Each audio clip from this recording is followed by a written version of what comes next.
Hello, everyone. Welcome, welcome. Everyone's still getting connected. Hello, are you all here? Welcome. Do we have any more, Kira? Should I wait just a moment? Oh, wait, just one moment. Okay, I tell you what, if you are able to, in your chat here, give us your name, your Kesem name, what chapter you're with, or where you're at right now. Let us know who you are. Just while we wait for more participants to join us.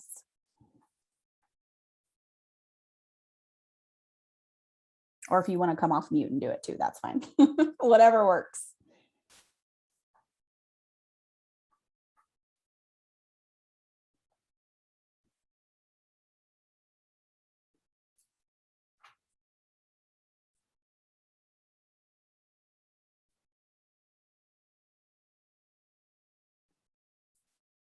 Anyone else? I sent my message to the waiting room the first time on accident.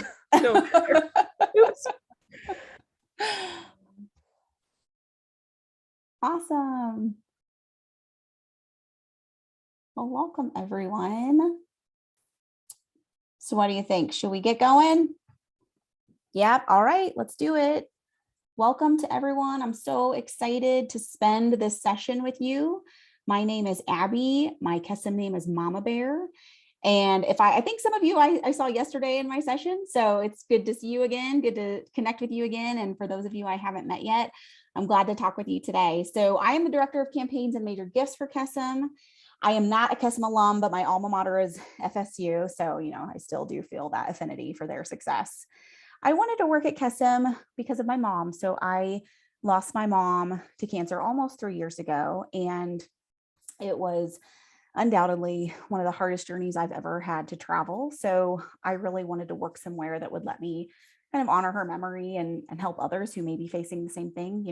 I'm a grown up, and I think that going through something like that as a child or a young person would be extraordinarily hard. So I'm so happy to be here. I'm so happy you're here. And I want to start off by just thanking you for all that you do for Kesem in your roles right now. I think we have some Make the Magic coordinators, we have dev coordinators, but just all that you do for Kesem and giving us your time, talent, and treasure. We really appreciate you. So today we're going to talk about chipping away at your gap to goal. And it sounds a little jargony, but this is a cool session because I think, all of us start out with the best of intentions. We have our tools, we have our resources, we have our training, we have our good fundraising plans. We make a roadmap for the year, how things should be, how we're going to get to our goals. And sometimes it goes according to plan, and sometimes it doesn't. So when it doesn't, if we're falling short, or if we feel like we could enhance something that we're working on, how do we make those decisions? How do we use maybe a challenge as an opportunity to be innovative and resourceful? So this is a really cool session because I think it allows us to be creative and also keep the mission at the forefront of what we're doing, right? We want to keep driving to our revenue goals because it fulfills our mission. It allows us to fulfill our mission. So always keep that at the forefront of your mind, everything that you're doing. It's all for the kiddos. So on the next slide, at a very high level, here's what we're talking about today. Very simple, very straightforward. We're going to talk about pivoting, changing course when something, you're on a path and it's maybe not working out the way that you think. Pushing, meaning really, really driving toward that goal, whether it's campaign or just for the year. And then assessing, and this is really important, making sure that whatever choices you're making are the right for your chapter, right for you in your volunteer role, but certainly right for your chapter. So I want to start out with just a couple of questions. So I know everybody's on mute and most people are off camera, but this is going to be a participatory session, okay? So I want you to I want to know more about you and I want to hear from you. So I want to start out, if you can answer in the chat or come off mute, I want to know, do you know what your gap to goal is right now? Where you're currently at in your revenue and where you need to be? What's your jump here? What's your gap? You can answer yes or no. I don't need to know your number. Do you know? Yes, yes, yes. It's okay if you don't know, by the way. There's no right or wrong answers in this session. I should have said that first. No pressure. as a member of our development team, our national development team, I know right now where my team is in the buckets of revenue that we oversee. I do individual giving, campaigns, major gifts. So I know where we're at right now and what our end goal is. So I know both the monetary and the percentage difference. That's a great thing for any fundraiser to know, particularly y'all who are overseeing these big buckets of revenue. So good for you. I'm so happy that most of you know where you're at. So back in the fall, probably you worked on your fundraising plan, right, for the year. And I think this is so important because really having a good plan is what is going to be your roadmap for the year. It's going to help you follow the steps to success. So now in the chat or off mute, if you feel comfortable, can you name some other factors that drive success for your role at KESM in particular, but honestly, even, thinking about school, like what helps you be successful on a school project, or if you're taking a road trip, what kind of planning or what things would you think of? What do you need to know to get there? I want to see your answers. Thank you so much, Lauren. There's no right or wrong answers. What do you think? What comes to mind? What helps you know if you're on track to be successful? To-do list, love with specific people assigned. Yes. It's communication, engagement, organization. Yes. Progress updates. Yes. Oh, these are so good. Y'all are nailing it. So yes, having goals, you have to know where you're trying to go. Role delineation, specific people assigned. Not everybody can work on the same thing. Well, you need to know who's doing what. I love all this. Being organized. Yes. Communication, right? Talking amongst yourselves if something's off track, on track, and then certainly communicating that to your fundraisers, your stakeholders, people who are supporting your chapter. Absolutely. Yes, I am loving this. Using tips from past successful projects. That's fabulous. Yes, such a good idea. Smaller frequent touch points. Yes, these are all correct answers. There are no wrong answers. These are all fabulous answers. Yes, you have it. You know what you need to know, where you need to go. I would also add maybe something like recognition or motivation for your chapter, for your fundraisers, your supporters, all of that. So now my question to you is, we know what helps us be successful, plans and role delineation and all these things. What happens if we're falling short? Things aren't going according to plan. So just think about a time that maybe you didn't have the outcome that you wanted, or you realize you're not on track, right? Like you didn't get a score on a test you wanted, or your Giving Tuesday number wasn't where you thought it would be. What did you do about it? Did you do anything about it? Did you think about doing anything about it? So I think this is kind of the point of our session today, right? So when we're having some challenges, what are we going to do about it? We're not going to do nothing. We're going to draw on some of our KESM values, right? We are optimistic. We empower others. We're going to pivot or push toward our goal. We're going to assess what solutions are right for our chapter. Okay. So let's go on to the next slide. Let's talk a little bit about pivoting. Now, I realize I am probably dating myself with this Ross GIF here, but I can't think of anything else when I hear the word pivot, to be quite honest. So there it is. But even Ross knows you can't just, keep trying to get the couch down the stairs the same way if it's not working, right? So a pivot in the context of fundraising simply just means changing course or making a shift. Now, sometimes, right, we have no choice but to pivot. We've all seen that the last 2 years. We went from doing everything in large groups in person to being virtual. Here we are on Zoom together again, right? So sometimes there are global events that will dictate we need to change this, but there might be more subtle nuances with what you're dealing with. Any good fundraiser is going to use a pivot, right? And I will use myself as an example. We'll talk about some specific examples later, but I am working currently on a program for KESM, and I had originally wanted it to launch now in February. And honestly, looking at our calendar for February, March, April, May, I just said, no way, this is not the time to introduce this program. No one has the bandwidth to make it successful, including me. So I made the recommendation to my supervisor. I said, hey, I think we need to defer this program. And that was a big pivot because we were kind of depending on it, rolling out here in the winter, but it is what it is. And I just had to make that decision. So, and then why is this important? Again, because we're trying to be flexible. Our overall goal, right, is mission fulfillment, delivering camp and other programs, all of the wonderful work that you all do throughout the year. So it's important for us to be flexible in our fundraising plans and keep our eyes on the mission so that we can achieve our goals. Our goals help deliver the mission. So let's go to the next slide. And this is where I want you to, if you can write something down, I think that would be great. If you're not in a place where you can write something down, just do your best to try to think of this, because I want to call on you again in the chat, and y'all are doing great being active in the chat. I appreciate it. So I want you to think right now of all of your experiences with fundraising initiatives at KESM, okay? And some of you may be seasoned development coordinators. This may be your second year doing this position. Some of you may be new, and that's okay.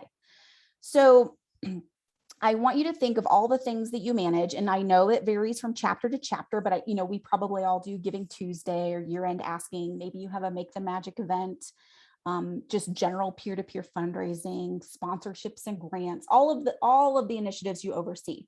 So I want you right now to just think of one or two. It can be something that already happened, probably better if it's still to come, right? So maybe something you have lined up for the spring here. So think of one or two things. And I want you to think about, are you on track for these things, these two things? So if you're thinking of a Make the Magic event, are you on track right now? Okay. Is there anything right now that is indicating to you that you need to make a pivot? Could be big or small. Could be shifting the date, inviting more people. It could be anything. What's indicating to you that maybe something is not quite right? What are you using to indicate as an indicator that you may need to make a pivot?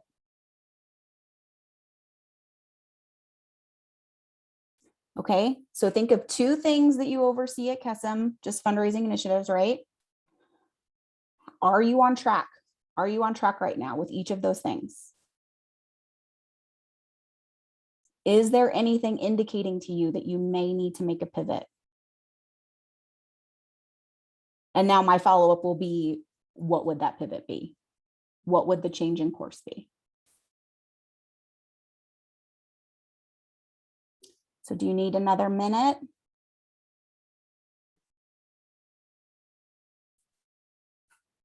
I would love for anyone to come off mute and share. I think that'd probably be easier, but if you're feeling the chat, feel free to type it out. So tell us what your initiative is that you're thinking of. Are you on track? Is anything indicating that you need to make a shift? And what would that shift be? This is a great time to do some specifics. Oh, yes. I was gonna say, I can give an example from our chapter. This is more, I'm a director, but this is something our development coordinators are working really hard on. So I don't directly oversee it, but it fits the scenario. But we were working on a Valentine's fundraiser, and we had the idea to do like a matchmaker test on campus where people like pay to find people on campus that they would get along with. And so we like had this idea and we started working on it and advertising it. And then we realized it was going to kind of cost a lot of money to like use the program that does the matchmaker test. And we were like, okay, it's not going to be worth it to put all this money in, not knowing for sure that we're going to get money out. So we did pivot. We sort of designed our own like Google form matchmaker test and are just exporting it to a spreadsheet and like doing it ourselves on the back end instead of paying that extra money to the company to hopefully get the same outcome. I love that. Thank you so much for sharing. So that was great recognition and anticipation that, oh, well, this is not going to be quite right. We still want to do this thing. It's a good idea. We want to move forward with it, but we need to find a better solution. I love that. That is perfect. Thank you so much for sharing that. Anybody else?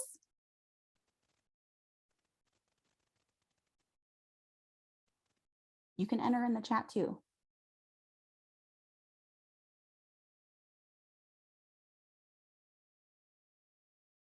Okay, well, let's talk through a couple of the questions just more generally, right, conceptually. So that was a great example. And I think, if we're thinking about something specific, maybe like Make the Magic, right? So we have very specific plans. We have very specific things we need to do. If we find that we're off track with anything, some indicators might be a cost of something. It might be conflicts in the community. It can always be things going around you with a date or a location, anything like that. It could be just, maybe it's at the same time as something else, or you don't have enough interest or whatever. I think there could be all kinds of things, particularly with an event, that could give you some bumps in the road. So trying to anticipate those things, looking at those things that are coming up as indicators, doesn't mean you're not going to go forward with the event. You can do it. You just have to try to find a better solution for each of those little bumps, and be brave in your recommendation to your student, to your directors, that we need to change the course that we're going through. Talking with your program coordinator, we need to change our course. We need to make these shifts to make the event successful. So never be afraid to do that. So let's go on. I'm going to introduce my colleague here, Lauren Sunny. She's going to share with y'all some other specific pivots that we've seen from other chapters that hopefully will inspire some confidence that it's okay to make shifts. It's okay to change what you're doing to get to your end result. So Lauren, I'm gonna turn it over to you. Absolutely. Thank you, Mama Bear. As Mama Bear was saying, I am Lauren, or Sunny. I'm Keston's manager of expansion.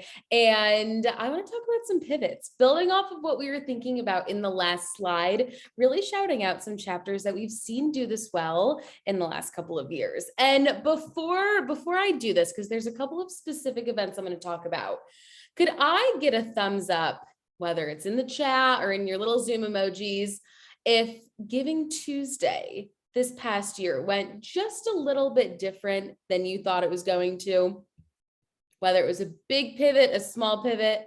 All right. I see some thumbs up. Let me tell you, for our first year chapters, we also did some pivots for Giving Tuesday. And that leads me to this first example from Yale. So Yale is one of our chapters, 6 years old. I think for a lot of us, we were noticing some differences in student leader engagement for Giving Tuesday because we had fall camps. We had so many things happening. And specifically for Yale, there were a few less people fundraising for Giving Tuesday, but did not let it stop them.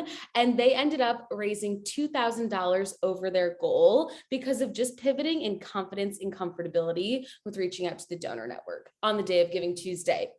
Maybe some of you that just gave those thumbs up did the same thing on that day, but also shouting out our friends over at Oklahoma Power Hour on Giving Tuesday. This was another big pivot point that we saw go really well, because throughout the day, I think a lot of us typically experience in Giving Tuesday, all right, it's slow ask, bam, Power Hour hits. We're having massive amounts of money come through.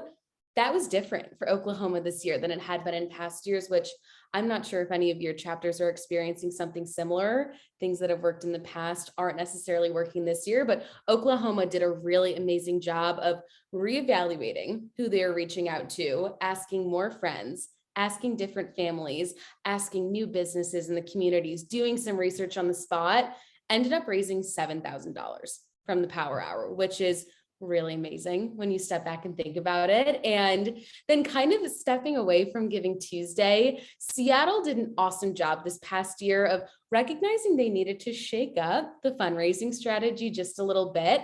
And they actually looked to other chapters in their region to gain inspiration from what they were doing and think through, oh, are they doing this social media push? That's a little bit different than what my chapter is doing. Or, oh, I saw this other chapter in my region do a Pia Professor fundraiser. This emphasis is really thinking about pivoting and knowing that you can borrow other chapters' ideas. You can build on what you've seen and make it work for your chapter to make a successful pivot for you. Whether it's in the middle of a campaign, in the middle of an event planning, like Mama Bear was saying, you have the opportunity to gain inspiration from everyone that's around you to be successful in what you're doing.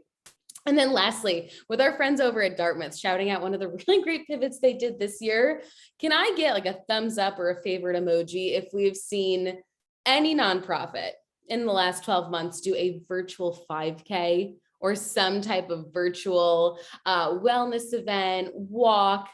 All right, I'm seeing some more thumbs up. These seem to have become incredibly popular, right? You all might also know Catherine's Wellness Challenge, plugging it for a couple of months from now. Dartmouth noticed that a lot of different nonprofits were doing this, and we're like, we want to try this. However, we've never done this before. So Dartmouth has actually been working with their program coordinator to be mentored by another chapter in the region, thinking through, they've done a 5K in the past. What's worked, what hasn't. Again, really emphasizing the collaboration, using your resources and leaning on the people around you. That is what can continually help you successfully pivot throughout this year. And then I'm going to throw it back to Mama Bear to talk about what we've been doing on the national level to do some of the same things. Yes, thank you so much. Those are such great examples. I love it. And I especially love the chapter to chapter connection. That's so wonderful. And it's probably something we don't take advantage of enough. So yeah, I actually already mentioned earlier that we are deferring one of our new program launches until the summer. But obviously, you know, the most obvious shift that we made over the last 2 years is flipping all of our events from in-person to virtual. We're not going to just not do the events, but we're also not going to ignore what's been going on in the world. Also, for Giving Tuesday this past year, we shifted how we did the prizes. We needed to make them more equitable and attainable and honestly more fun and competitive. You know, so we took a close look at that. This year for our Team Kesem Wellness Challenge, which is now coming up in March, we had to shift the dates for that.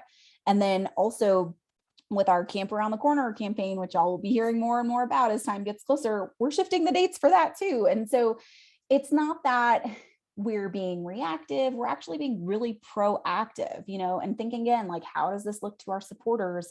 Most of the time, people aren't going to notice when we make these small tweaks, these enhancements, these shifts, because it's us making the strategic decisions and we're still moving forward with the campaign. We know it's going to work. We know this event's going to work. We just have to make it work in the context of what's going on or work for us, not against us. So lots of really good examples. I don't know, does anybody else want to share before we move on? Does anyone else want to share either something that you've already shifted this year or something that you're thinking you're going to have to shift as we're moving into spring? I'm going to give you that opportunity again.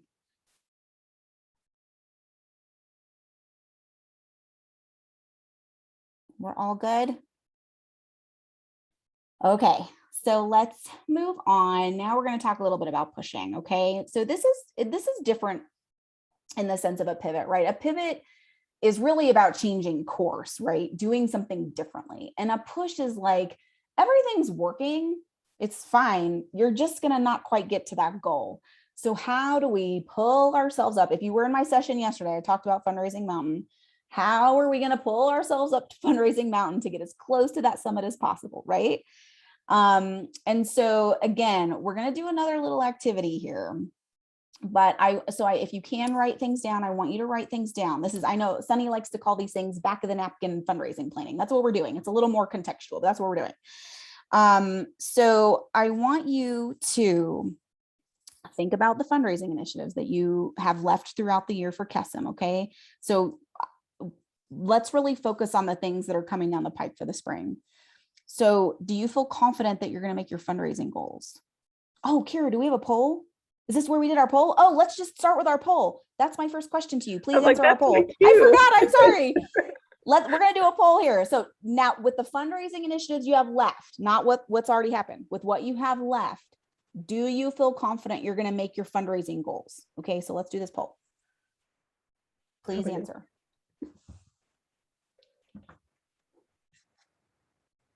If you're all 100% yes, we'll just end the session. Still waiting on a few responses. Okay. And it's okay if the answer is no. Remember, there are no right or wrong answers here. This is what we want to work toward. This is what we want to work through. I want you to be successful. We all want you to be successful. Okay, good. I love the transparency. Thank you. So some of you are feeling, yeah, we're on track. And some of you are like, no, we're going to be a little short. So let's talk through that. So write down now, back to the back of the napkin here. So write down, I know you probably have a few things coming down the pike. So let's pick two again. Okay. So we can be specific. Maybe for your chapter, pick your best two, meaning they are going to yield you the most money or they're super easy, right? Like you've been doing it for years, and it's kind of like second nature for you. So pick 2 initiatives that you have left. 1 or 2, you decide, 1 or 2. And I want you, next to each of those initiatives, to write down some strategies, tactical strategies that can push you across the finish line of your fundraising goal. Maybe you have, a Make the Magic coming up, and your fundraising goal with that is, $20,000. What are a few things you feel like you can do to push that event toward its success? Not something that's already in your plan. This is innovation. This is new. What can I add here to get me closer to my goal? Because what I'm hearing is, right now, what's in my plan, I'm probably not going to get there. So what can I add to get me there?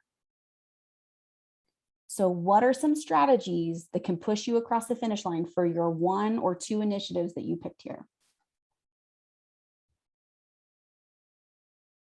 So take a minute, write those things down, and I'm going to call on you again. I want to hear from you. I love hearing from you.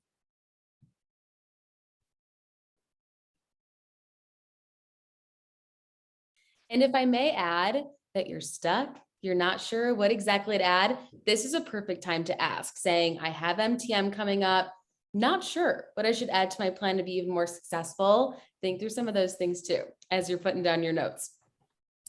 That's a great point. Thank you. We have some time, y'all, and we have a nice small group. We can do some specifics here. I'm happy to do that if that's helpful for you. Okay.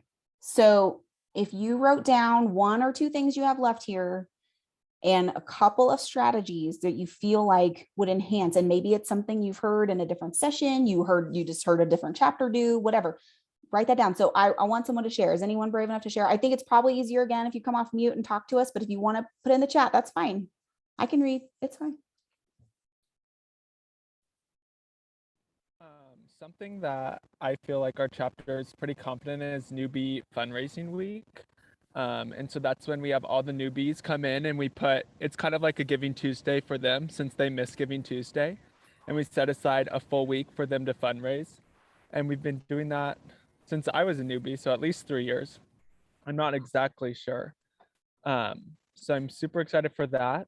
I feel like something that we need a little bit of help with is sponsorships, because that's what Deb is in charge of for MTM.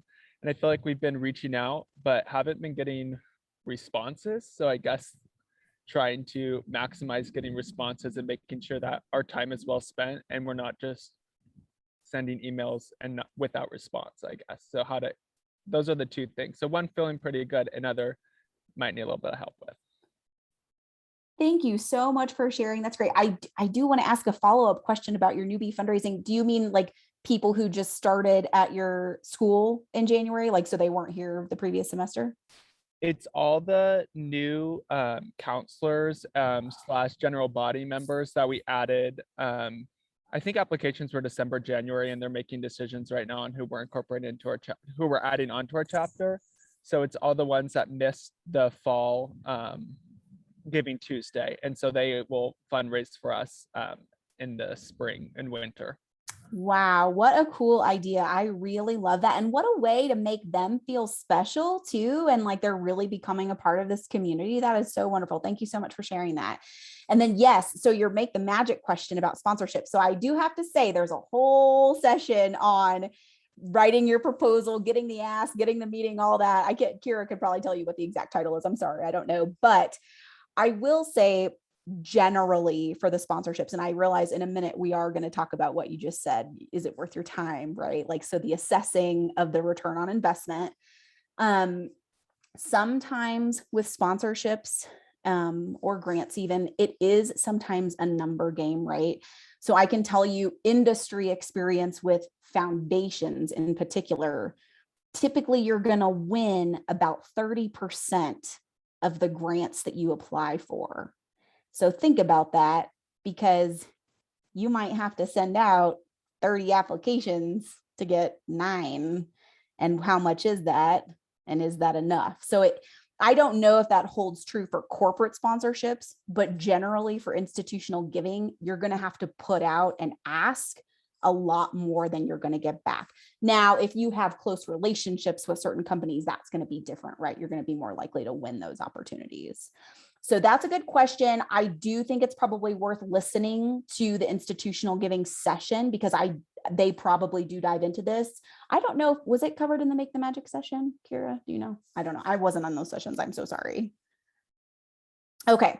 But I do think this is also a case where you can work with your program coordinator if you have specific questions like that and bounce ideas off of them. And they can always reach out to dev team to, our national dev team to see if there's ways that we can help you work through that specifically.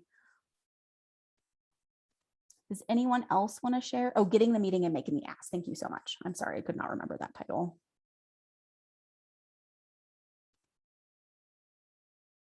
Anyone else want to share what is working really well or where you're like, I need some enhancements here. I need some new strategies. I really love that new fundraiser thing. That is so great.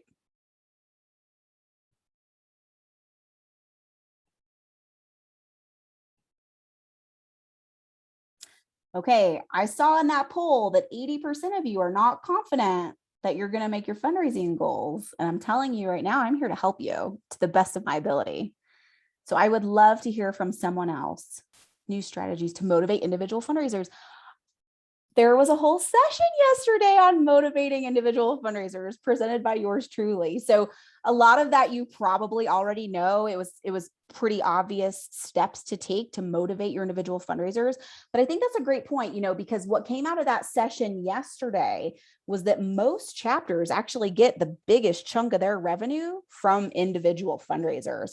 So that is a great, when we here in a minute are going to talk about ROI, that is a great place to put your attention, knowing that your individual fundraisers are going to perform for you if you can deliver for them what they need to be successful. So check out that session. I think it will be helpful for you.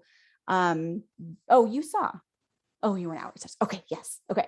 But generally it's like, give them all the tools they need, be specific with them, segment them if you can. The most important thing is communicating to them, keeping them up to date, not only on the campaign success, the fundraising success, but also the programmatic success of your chapter. That's going to motivate people more than anything.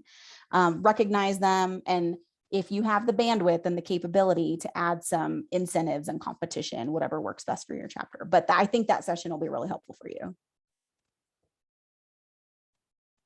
Oh, yes. Thank you. Thank you. Any other questions? Contributions? Does anyone feel stuck? Like, to Sunny's point, did someone write down like, well, I'm not on track for this thing, but I don't really know what would be helpful right now. Does anyone have something like that?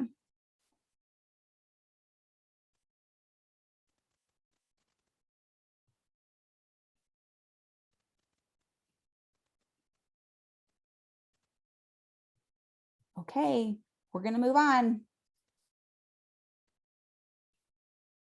Okay, so let's go to our next slide here. Actually, you don't have to go back here. I do want to just say, so I think for some of these things, right? So I know that each of you have very individualized things that you do, but in thinking about generally some of the national campaigns or initiatives that you participate in, like, Camp Around the Corner or your Make the Magic, sponsorship grants, those things, I think like looking at each of those pieces strategically. So maybe, on the track of individual fundraisers, maybe for Camp Around the Corner, you think of, you commit to, I'm going to communicate with my individual fundraisers during this campaign 5 times. It's a short campaign, but I'm going to make sure that they feel engaged, and I'm going to be reminding them to ask for donations during this time. This is actually, I will tell you all, Camp Around the Corner this year is going to be a really great opportunity to push for some donations and for your fundraising success. Everyone is so excited that we're probably going to be in person. We're really leaning into that in-person camp, and we really can capitalize on that in a big way. So with Make the Magics, we talked briefly about sponsorships, but maybe it's even, it's easier for you to solicit in kind. right? Things that are going to basically underwrite your budget so you don't have to spend as much. Someone brought up that point earlier about not spending as much. That helps your bottom line too, right?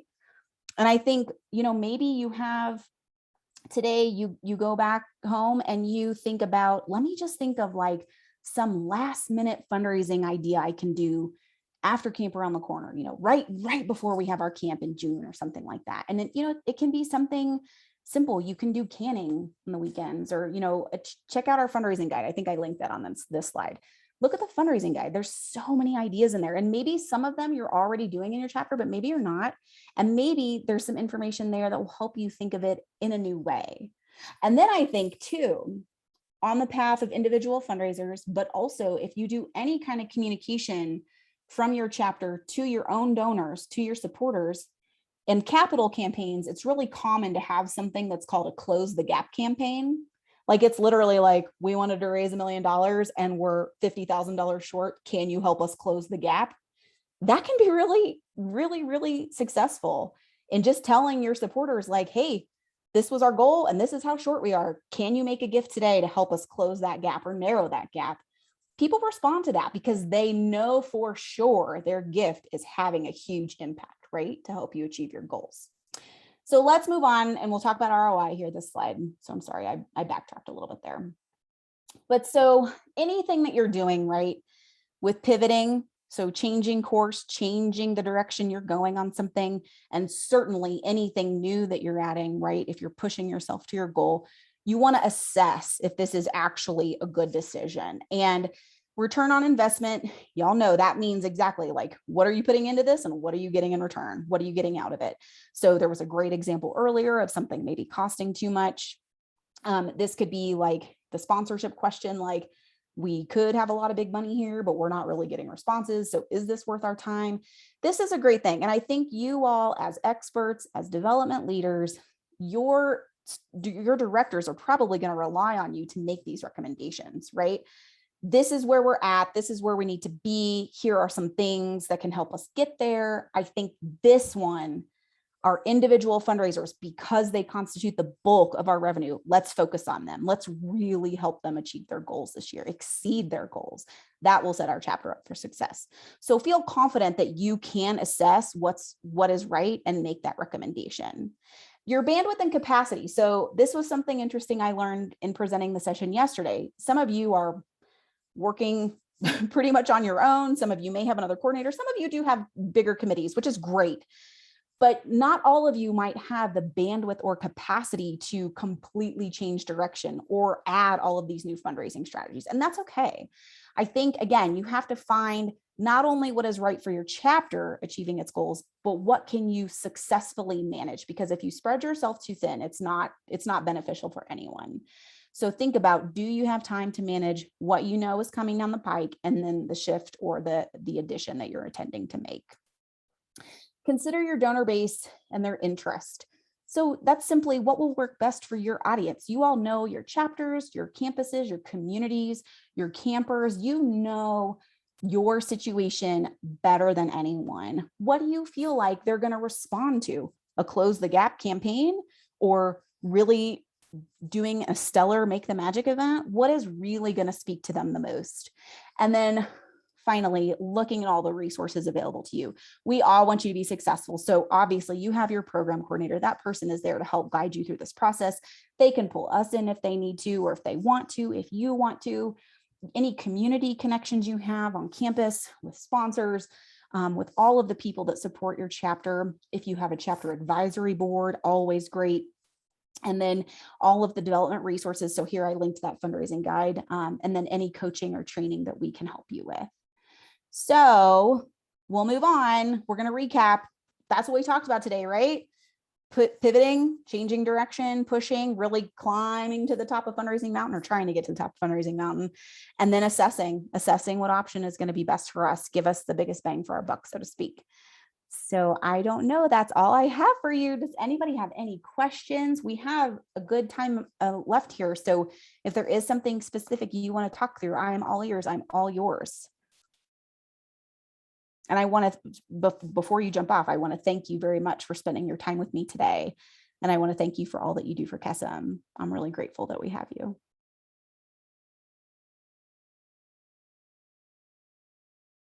questions or comments? Does anyone want to share something that's been really successful for your chapter?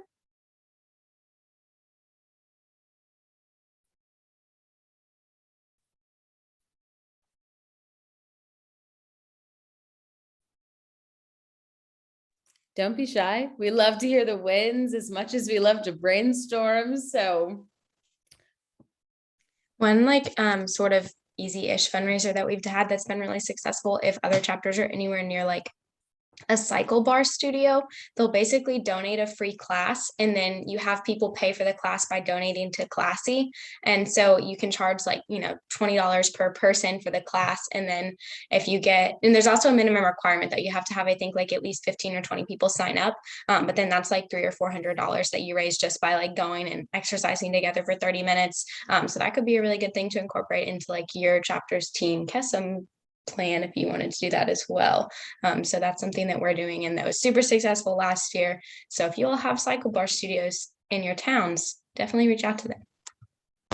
That is so great. Thank you so much for sharing. That's actually something we didn't talk about today, which is funny because it is in my notes, but any kind of third party give back like that, sometimes those relationships are super easy to build, and it's a win-win, right? Like you're getting something, you're getting the fundraising opportunity, but the studio is also getting something because now all these new people are going to their studio that wouldn't normally be there, and maybe they become customers, right? So there's an opportunity for the company there too. That's a great suggestion. And any kind of third party give back, like whether it's fitness or restaurants or whatever it is, those are always great to have in your back pocket to help you inch closer to your goal. That's great. And they usually don't take a lot of time. That's great.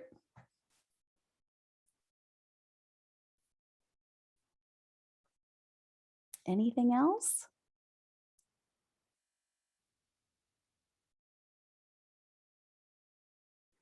Well, again, I'm so thankful for your time today. Thank you for attending all your summit sessions. Thank you for all that you're doing. We're so happy to have you. If I think I can put a little plug in here. Hopefully soon we'll be doing some development office hours. So if you find as the weeks go on that you are getting stuck or you want to brag, I like that too. We'll have some development team national office hours, and I would love to reconnect with all of you. And you can ask your program coordinator for more information. So thank you so much. Oh, stewardship. Yes. The next session coming up is donor stewardship, execution and strategy. It's a fabulous session. That's the easiest way to keep your money coming in the door, right? Is thank the people you already have. It's a great session. So if you have the time, you should join.